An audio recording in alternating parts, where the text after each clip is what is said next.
een kafeega maadaama shaqo aad ku leedihiin kafeega intuu idinka yimaadaa ma ka isticmaasheen waddanka bunkiisa amase wax banaanka idinka yimaadaa balse ma ku fikirteen in aad marka abuurtaan waddanka dhexdiisa inuu tasti ku sameynaya بسم الله الرحمن الرحيم aniga waxaan arkay 2 jeer iyo 3 jeer tira qolatay waxaan ku beernay sanaag laakiin si toos ah uma arag qof isku dayana ma arag personal lama aan kulmin Soomaali gudaheeda kafeega Xasan ay garab fadhiya asagana tarkiisii aqoon fiican u leh geedaha kafeega uu ka baxo ama laga soo guro waa geedo loo abtiriyo oo fac weyn leh markaan niraahno haddatan inaan beernaa bilaabayna waxay noqonaysaa waqti dheer inuu qaato geedaha qaarkood Itoobiya waa aad u cumri dheer inay dadka ku yiraahdaan geedkan waa la koraa waa la iska soo luxaa wixii soo daataa soo aroorsanaa kadib aan suuq keenaa marka bunka ma ahan sida qajaarka iyo tamaadada oo kale oo maanta inta beerto bari aad dadka hore ka supply gareynaysa ma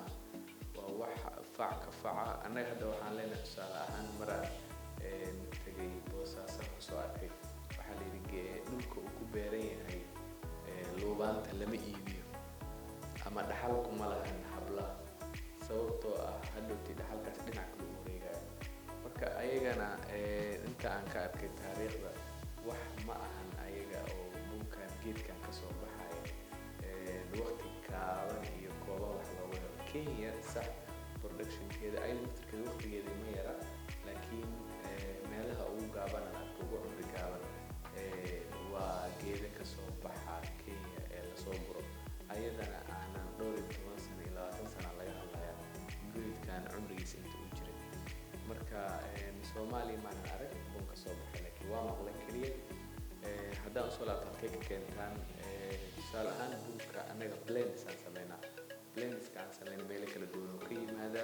wuxuu ka yimaadaa Colombia ka yimaada Ethiopia Kenya Uganda inta waa ka keenay si aan dhadhanka iyo flavor qofkas markaas anfacayo aan u xulo midkiisa laakiin wadan gooniya oo aan ka keeno oo hal wadan ah ma jiro daas waa kafeega kala duwan marka waxaan sii wareejinayaa Faisal ama su'aasha qofka weydiisay Xasan